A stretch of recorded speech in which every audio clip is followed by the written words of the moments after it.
It's honestly mad hard staying active on NFT Twitter with this custody battle going on. Currently seeing my kids like 1 day a week. I'm still trying to get a better deal in with the ex-wife. That is rough, buddy. But crypto bros are nothing if not a community. And one dude reached out offering to sort the whole thing out for the low price of 0.1 Ethereum. What a steal. Hi again, guys, and it has been over a year since I started running these NFT videos into the ground, though they've done a pretty good job of that themselves while I've been gone. It seems like every 6 months I say that NFTs are gonna die for real this time, and you click on the video and get rotated when you realize they're still hanging on by a thread. And honestly, I prefer it that way, because it's a lot of fun to see what the newest struggles of the crypto community are, so long as it's still around. And I have divested all my crypto holdings, so I no longer have conflicting interests. It definitely wasn't because I lost a lot of money on a dip and was scared of losing more. If you enjoyed this video, there will be this big card at the end that takes you to the playlist of NFT videos I've made. There was a lot to laugh at, and I'm pretty proud of most of them. And only 20% of y'all are subscribed with notifications on. If you sub and hit that bell icon, you'll never miss an upload, and you can always undo it later. Good job, internet. You bullied NFTs out of mainstream game. Hey, thanks for that, man. I think we did a pretty good job, too. I read that really sarcastically, but if you go one line down, you realize this Tyler Wilde fellow was actually on our side. Man, what a close call. For a second there, I thought I was gonna have to put your head on a spike. You know, take a photo of it, mint it on the blockchain, and make it my hexagon avatar on Twitter. I finally joined the Bored Ape Yacht Club. I sold my kidney for this NFT, but I think apes are a bigger flex. So excited to be a part of this community. Bruh. You have automatically cut your club membership short by at least a little bit by selling that kidney. I mean, not by much. Most people can live with one kidney just fine. But I feel like if you and other kidney donors were trading stories over dinner about why you went through with the procedure, they'd all have stuff like stories about saving a loved one or just generally trying to do good. Maybe a formative experience made them want to. And then you bring up that you did it for an expensive picture of a monkey. Or you could lie. That's what I'd do at least. First, are you a fan of floating till you touch the ceiling and start freaking out because gravity just switched directions? Well, if you are, it's a good thing, because of today's video's sponsor, Vance Global. Vance gave me no guidelines on what was allowed in this ad read at all, which was their first mistake. What they also gave me were these head-spinning Delta 8 gummies. And legit, when they hit, your head will turn like an owl. You'll get eyes in the back of your head and gain night vision, so you can become the perfect nocturnal predator of small game like rats. There is 50 milligrams in every single one of these gummies, and a total of 400 milligrams in one bag. I recommend starting at half a gummy of one of these things because they pack a spine-crunching punch. The good kind of spine crunch, the getting your back broken by good dick kind of way. The gummies are also vegan, organic, and lab testing is available on Vance's website. Vance offers quick and discreet, low-key shipping to all 50 states in the US, as well as the United Kingdom, Canada, and Australia. So if you're trying to get rotated by one of these things, go to vance-global.com and use code Kwite for 20% off your order. These are legit my favorite kind of sponsors to work with, just the folks who let me go nuts, so it would really mean a lot if y'all check them out. Mark Zuckerberg says waking up every day as the CEO of Meta is like getting punched in the stomach. Case in point, a post from r/funny. I created a meta dog that devalues meta properties by taking a shit on their meta lawns. Listen, I don't want to put Mark down just for being excited to try and be on the new technological frontier and just really like putting money into it. VR is actually really cool and exciting in my opinion, but let's be honest, his job being like this is still his fucking fault. It's not like there isn't a good way to do the metaverse. Because of Mark, we're stuck calling it that, but he just doesn't know how to. Despite all the problems, calling it that feels like I'm understating the issue, but despite the problems with VR chat, all things considered, it's a really robust VR sandbox that people have made a lot of cool shit on. The potential has been demonstrated somewhere at least. Now all we have to do is work out a lot, like a lot of the kinks, namely folks who showcase their kinks on VR chat. NFT users be like, I don't care that you're sleeping with my wife. I am the only one in a legal official relationship with her. Man, I wish somebody would sleep with my wife. That would mean I actually had a wife. This kind of insult seems like a common thing where people revert to the type of yo mama jokes instinct when they see NFT folks that look like easy prey. Your picture is an anime wife, while your NFT is worth less than 20 minutes with your mother. No Nut November is top tier stupid. Hey, same. Eating the meat is a fun time, alright, but I still want to try it at least once. That does not matter. Huh, well, looks like someone failed. Yeah, someone has to keep your girl happy.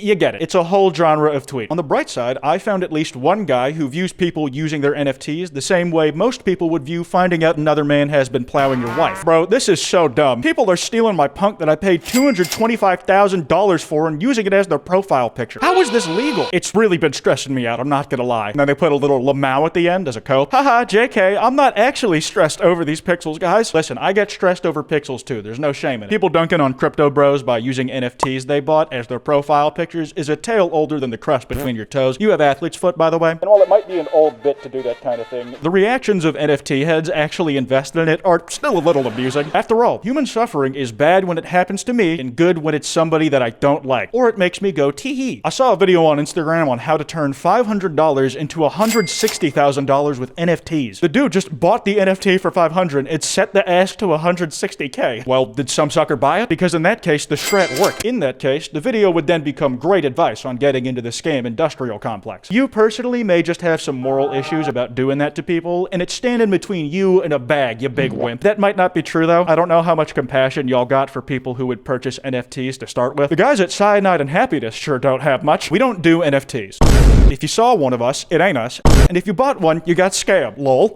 I don't know why you added lol at the end. You shouldn't glorify vulnerable people being scammed. NFT bros losing money is funnier than any of our comics. Damn, that is cold, but also fair. Listen, early on in the game, when you first heard about it, if you were just interested in upcoming tech and dabbled around with crypto, even NFTs, and got burnt or got rich, fair enough. But by now, you gotta know how these things usually go for people who buy them. Perhaps most satisfyingly, to rich people. There's Logan Paul, for one. He's in hot water right now. It seems like some new story break saying he might have done some shit every day. And he just apologized in a seemingly sincere way after making an impressively shitty first response to controversy. It almost reminds me of my early days as a young commentary channel. I was 17, still in high school, way squeakier, and my channel survived on covering the direction Logan Paul breathed on a given day. Regardless, he bought a $623,000 NFT that is now worth a 6-pound bag of Meow Mix. Justin Bieber lost over $1 million on a Bored Ape as well. It's only worth $69K now. I know that's like the sex number, but Logan's $10 is so much funnier to me. Imagine paying $10 for a house that used to cost $600,000 and is still in perfect condition. All because some dude just completely fucked the paperwork. No takesies, backsies, my McMansion now. I'd be skipping over your missing cousins when you post them, just like you do to my NFTs. That is so fucked up to say out loud, but I can respect that level of pettiness. To be fair, when you think about kids and how much it costs to raise one of those things over the years, losing one will probably save you money long term compared to losing an NFT. You're basically getting robbed as soon as you purchase one of those. The new worst piece of NFT art I've ever seen may have to go to that shit Donald Trump was trying to peddle like a month ago. Like, even among dog water NFT art, this shit is tacky as hell. It's literally just one of those photo edits of Trump's head on Rocky or someone else more chiseled than he's ever been, but 1,000 times more embarrassing because at least those edits were Donald Trump fan art. These NFTs are the digital version of autofellatio. That is the scientific term for sucking your own dick. I had to Google it too. I'm coming up on the 1-year anniversary of when I told my family to buy Bitcoin for $50,000 during Thanksgiving dinner. To be fair, if they'd listened to you and did that shit, it's kinda on them. Y'all know the rule. Whatever's said and whatever happens at the Thanksgiving Day table stays at the fucking table. Somebody could have given you the most life-changing advice that has magically put all the pieces of the puzzle that is your life together for you, and it wouldn't matter. As soon as you leave your parents' house and go home, forget about that shit. No exceptions. If I paid you $10 million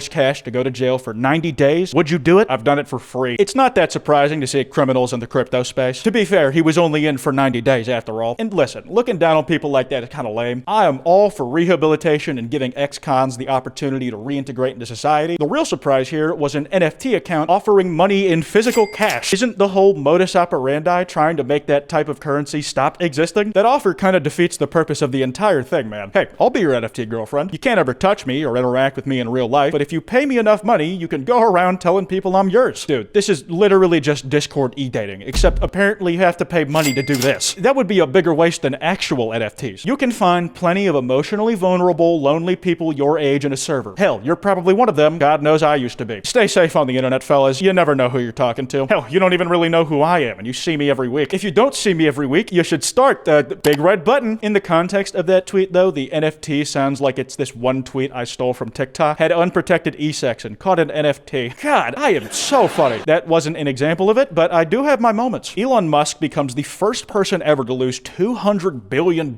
Wow, world record for largest bag fumble in US dollars of all time. Again, that's pretty much meaningless because he still has more money than almost anybody, but that's why it's okay to celebrate. He'll be fine. I downloaded all 10,000 of those ugly, lazy lions NFTs and turned them into a mosaic of a person right-clicking. Damn, that's gotta be the most beautiful piece of art to come out of NFTs. Well, I mean, maybe not. There's likely at least one nice-looking thing that's been minted out there. Listen, the punchline works for this joke, so could you get off my dick? That mosaic kind of proves the old saying right, though. Every piece of a puzzle may be a dollop of dog shit, shit, but all that poo together can create a picture made of dog shit. Metaverse this, Metaverse that. Bro, when was the last time you met a girl? For me and most of the folks watching this video, it was when we came out of our mother's womb. She seemed nice enough, I guess, but I didn't really talk to her much after I learned to walk on my own. And that's the thing with a lot of my audience, all these get some bitches and touch grass jokes, which we make and laugh at, still apply to us. There's a kind of post-nut clarity effect after making one of these jokes if you're a Kwite viewer. One where you realize that we have no bitches, and the closest thing to grass you've ever touched is the mold growing in your shower because you never clean your bathroom. NFT son or astrology daughter. Damn, that's hard. Child neglect. I understand the dilemma. Neither of these is ideal, but come on. The NFT son has a very good chance of bankrupting the family because he thinks he understands markets better than anybody in the world at the age of 16. Whereas the astrology girl, if she is the worst case you can imagine, one who puts full stock and lets every decision and social interaction be dictated with star signs, chances are she'll probably just end up socially awkward and not have many friends. It's not even a competition. At least one has a future and will leave you with your retirement money. That said, I'm still picking child neglect. I don't know how old this is. I feel like I've seen it before, and it's probably bait if I'm being honest, but that Eticapunks NFT shit is some of the only crypto stuff that has genuinely made the anger emoji appear in the corner of my head. Like, on every level, even as a joke or a bit, putting that shit out there publicly is just lame as hell. To the person who started that, I hope you never get fizz in your soda again. I hope you grind your teeth at night and break every mouthguard you try to stop it with so your jaw's always achy. And I hope you forever embarrassingly struggle to open any package you get while multiple people watch and point and laugh. I'm wishing those things specifically because I can't say more colorful stuff on YouTube at the moment. Not that the colorful stuff is anything bad, it's just,